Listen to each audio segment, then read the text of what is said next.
You're in a parking lot. It's dark. Someone approaches you fast, aggressive, threatening, cutting off your path. Your instinct fires. You reach for your firearm, you stop the threat, you survive. And then the state charges you with a crime. This is not a hypothetical. This is the legal reality in states without stand your ground protection. And right now, there is a coordinated, well-funded campaign to strip that protection from every state that still has it. More than half the country has some form of stand your ground law on the books. Florida started in 2005, and 26 other states followed. And the gun control lobby has never stopped fighting to undo it. They have a new report, fresh data, media allies repeating their talking points on a loop. And they're moving legislation in state houses right now, in 2026, to roll back your right to defend yourself without retreating first. Before you decide where you stand on this, you need to see what they're not telling you about the data they keep waving in your face. Let me be direct with you. This is not abstract politics. This is about what happens in the worst 3 seconds of your life. The duty to retreat doctrine, what existed before Stand Your Ground, says that before you can legally use deadly force in public, you must first attempt to safely escape. If you don't, and you defend yourself anyway, you can be prosecuted, even if the threat was real, even if retreat wasn't actually possible. Think about what that actually means for you specifically. Say you're a woman alone in a parking garage. You're a 62-year-old man with a bad hip, or you're a mom with 2 kids in a shopping cart. That law, without Stand Your Ground, requires you to prove you couldn't safely run, after the fact, in a courtroom, to a jury, before it will recognize your right to survive. Your wallet takes a hit here too. Legal defense in a self-defense case costs tens of thousands of dollars, minimum. Stand Your Ground immunity provisions exist to shield law-abiding defenders from both criminal prosecution and civil lawsuits. Strip the law, and even a clean, justified defensive use can financially ruin your family. And your freedom? The entire premise of the duty to retreat is that the government gets to second-guess your split-second survival decision from the comfort of a courtroom months later. That's state power inserted directly into the most primal human right that exists, the right to protect your own life. The CDC, which is not a conservative organization, commissioned research showing somewhere between 60,000 and 2.5 million defensive case uses happen in this country every year. They quietly buried those findings. This debate's not happening in a think tank. It's happening in your state legislature, and it will land on your front door if you're not paying attention. But first, you need to understand exactly what story they're selling and why it sounds so convincing on the surface. So let me give the other side their best shot. I'm serious. If you can't articulate their strongest argument, then you can't dismantle it. Here's the most compelling case against Stand Your Ground laws. In July 2025, Everytown for Gun Safety, one of the most well-funded gun control organizations in the entire country, released a major report. They pointed to a peer-reviewed study published in JAMA Network Open concluding that Stand Your Ground laws are associated with an 8 to 11% increase in monthly homicide rates nationally. That translates to more than 700 additional gun deaths every single year. That's not nothing. That's a real number with real methodology behind it. They also cite a racial disparity argument that deserves to be taken seriously. Analysis of FBI data from 2019 to 2023 shows that in Stand Your Ground states, homicides where a white shooter killed a black victim were ruled justifiable 4 times more than when the situation was reversed. In Michigan, that disparity was reportedly more than 12-fold. The Rand Corporation, which is genuinely nonpartisan and respected by both sides, has described Stand Your Ground as among the gun policies with the clearest evidence of harmful impact. Multiple peer-reviewed studies and multiple methodologies pointing in the same direction. To be fair, the logic behind their position is this. If you remove the legal obligation to avoid lethal conflict, more people will choose lethal conflict. Avoidable confrontations escalate, Ambiguous situations get resolved with bullets instead of retreating footsteps. That's a coherent argument. They're not making it up. However, what they're not telling you is where their data comes from, what it leaves out, and how it was collected. Oh, and most critically, what happens when you look at the full picture instead of the slice they choose to show you. Because when you pull back the curtain on that JAMA study and on the Everytown report built on top of it, the foundation starts to crack. Fast. Let's go straight to the methodology, because that is where the deception lives. Not in the conclusion, but in the setup. That JAMA study they keep citing has a major problem. The study Everytown leans on most heavily analyzed data from 1999 to 2017. It deliberately excluded 7 states that upheld stand your ground principles through case law rather than written statute. And why does that matter? Because those states functioned as stand your ground states in practice. Removing them from the stand your ground group makes the data look cleaner and makes SYG look worse. Rand's own review of the literature flagged 4 of the most cited studies as having critical methodological concerns. That's not a conservative talking point. That's Rand saying that the research has serious problems. The same study also uses data ending in 2017. Most states passed or significantly strengthened stand your ground laws after that window. You're being handed a conclusion built on an incomplete foundation, presented as settled science. Here's what the actual state-level data shows you when you run a 5-year average. States with stand your ground laws and permitless carry have the same average homicide rates as states without those protections. Not higher, the same. National homicide rates spiked between 2020 and 2022, dramatically. That surge happened in states with stand your ground and states without stand your ground. Blue states, red states, urban counties with strict gun laws, and rural counties with permitless carry. The common factor here wasn't stand your ground. It was COVID-era policing pullbacks, court backlogs, and the social breakdown of 2020. When you don't control for those variables, your stand your ground study is measuring noise and calling it signal. 75% of states that passed stand your ground laws with no duty to retreat experienced a decline in violent crime victimizations in the years following passage of their laws. A 2021 study found that states embracing civilians' right to self-defense had little to no negative impact on violent crime rates overall. That data exists. It's peer-reviewed. You just never see it on the evening news. A 2023 NPR, PBS NewsHour, and Marist poll, not a conservative outlet by any stretch, found that 58% of Americans support stand your ground laws.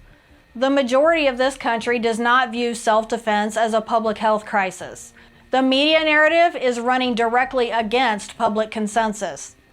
The Centers for Disease Control commissioned research multiple times across multiple survey periods that consistently showed somewhere between 60,000 and 2.5 million defensive gun uses per year in the United States.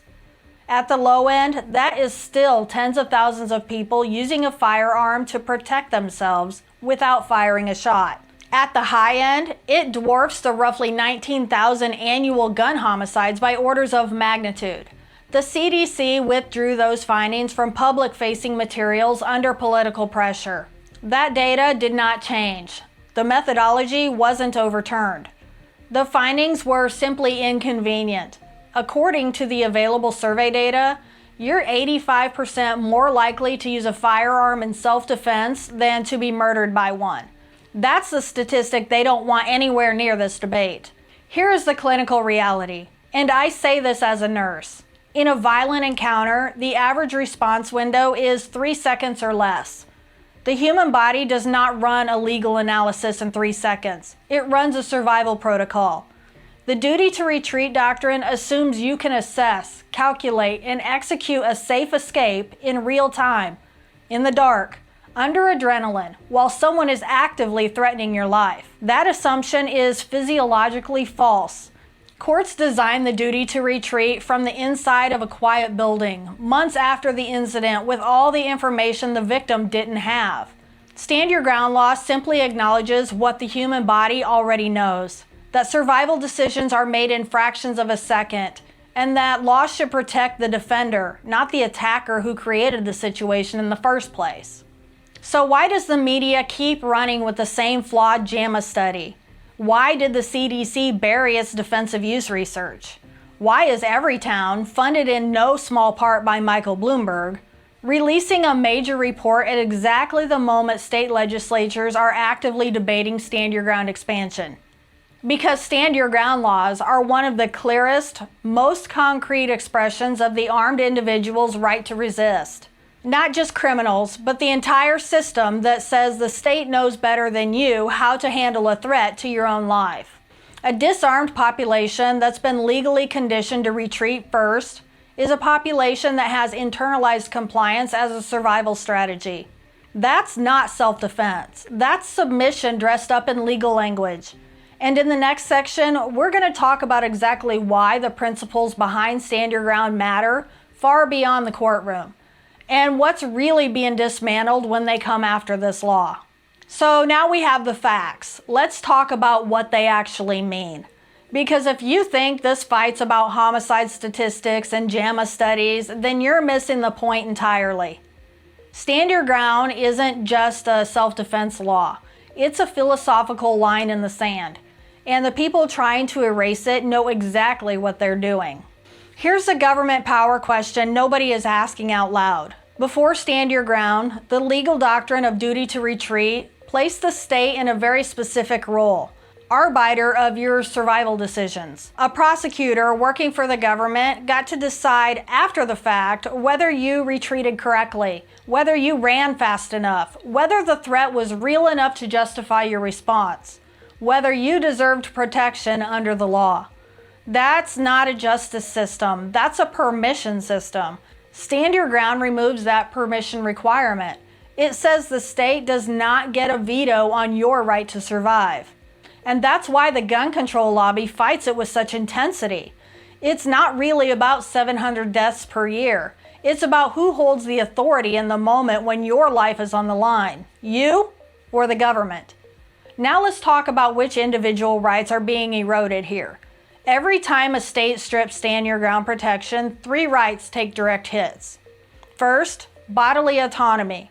The same political coalition screaming that the government has no right to tell you what to do with your body draws a hard line when it comes to using your body and a firearm to prevent it from being killed. The inconsistency isn't accidental. Bodily autonomy is only sacred to them when the state is granting it. Second, equal protection. Stand Your Ground protects the physical disadvantaged first. A 115-pound woman attacked by a 220-pound man cannot retreat on equal terms.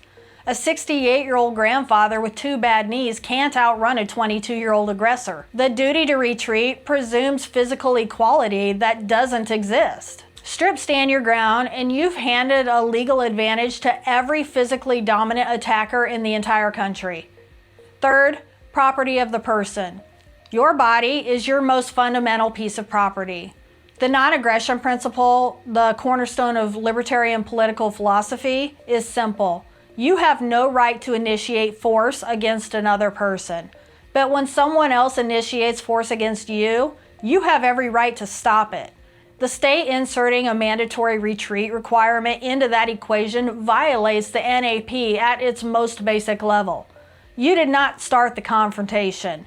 You owe the attacker nothing. Not a retreat, not a warning shot, nothing.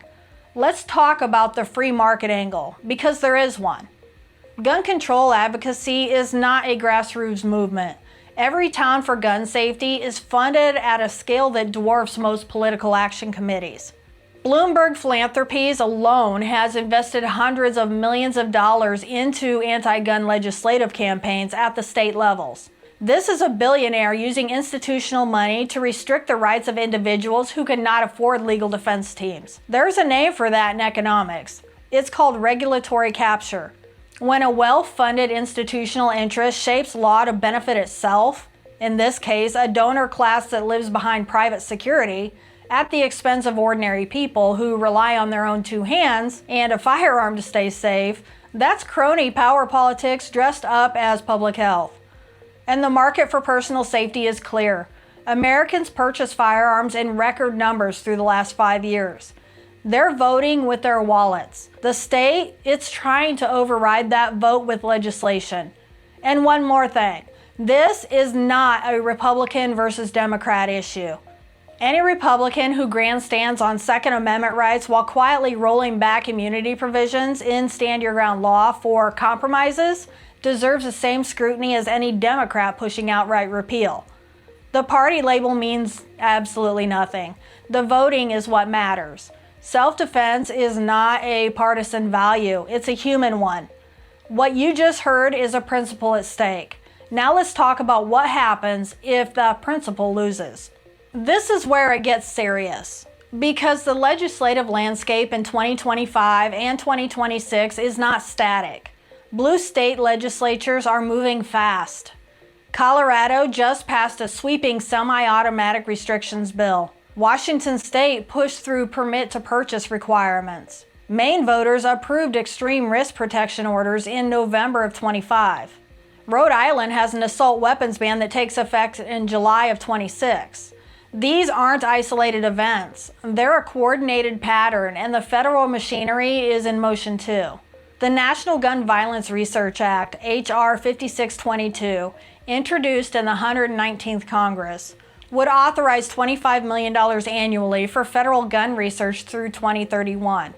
That's $25 million per year directed at building the academic and legislative case for gun control. The same pipeline that produced the flawed JAMA study will be fully federally funded. That's not research, that's infrastructure for the next wave of restrictions. Domino 1. The Stand Your Ground map collapses within 24 months. Right now, the battle is state by state. Minnesota attempted a self-defense expansion built in early 25. It failed a House vote. That tells you two things. The expansion side is fighting, and the repeal side is close enough to stop them. If 2 or 3 purple state legislatures flip, which Michigan, Pennsylvania, Nevada, the political calculus for Stand Your Ground nationwide shifts dramatically. Prosecutors in major urban jurisdictions are already charging self-defense cases more aggressively, regardless of existing state law. The law on paper is one thing. The law being applied is another altogether. Domino 2, civil liability becomes the weapon. Here's the move they haven't fully played yet. Even when criminal prosecution fails, even where a jury acquits a defender under Stand Your Ground, civil liability remains. A 2025 shift in legal strategy by several gun control advocacy groups involves funding civil suits against justifiable defensive shooters, specifically in Stand Your Ground states. The goal isn't to win the civil case. The goal is to make defense so financially ruinous that armed citizens hesitate. If hesitation costs even a fraction of a second in a real defensive encounter, the weapon has done its job without a single law being changed. Domino 3 is the cultural shift is already underway. This one is a slow burn. It takes 10 to 15 years, but look at the trajectory.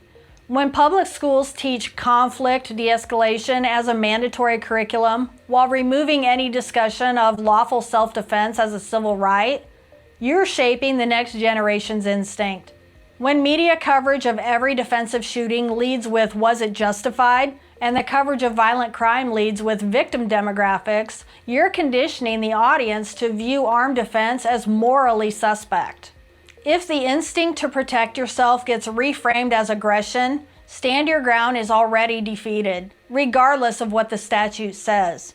The timeline here isn't a conspiracy theory. It's a policy pipeline running in real time. If you think that only affects gun owners in blue states, think again. Federal funding for biased research, coordinated civil litigation, and generational culture conditioning do not stop at state lines. So what can you actually do about it? That's next. You're not powerless here, not even close. The first action is the most important one, and it costs you nothing. Know your state's law right now, not next month, right now. Not when you need it, today. The USCCA maintains a free state-by-state legal summary at usconcealedcarry.com. usacarry.com has it too. Read it, print it. Know whether your state has stand your ground by statute, by case law, or not at all, because each carries a different legal standard.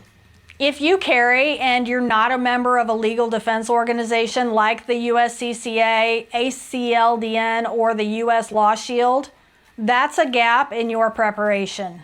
A legally clean defensive shooting still costs an average of $50,000 to $100,000 to defend in court.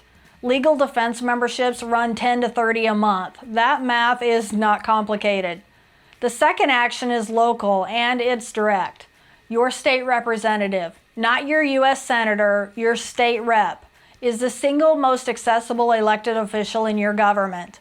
A 3-minute phone call from a constituent carries more weight than 10,000 online petition signatures.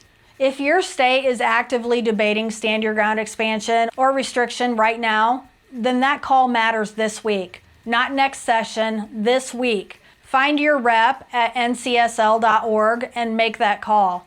The third action is the one that scales. Share this with one person who still believes the official narrative on stand your ground. Not 10 people, not a mass post. One person you can actually have a conversation with. That's how this changes. Not through algorithms, but through real conversations between people who trust each other. If this video cut through the noise for you, then subscribe, because we're not going to stop pulling on the threads here. Every week, there's a new story the mainstream narrative buries. And every week we bring it here, sourced and straight.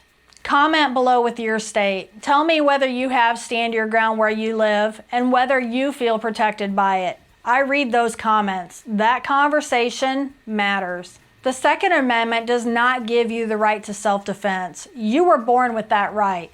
The Second Amendment just makes it harder for the government to take it away. Every law they peel back is one layer closer to the version of you they prefer. Unarmed, uncertain, and waiting for permission to survive. I'll see you next time. Bye.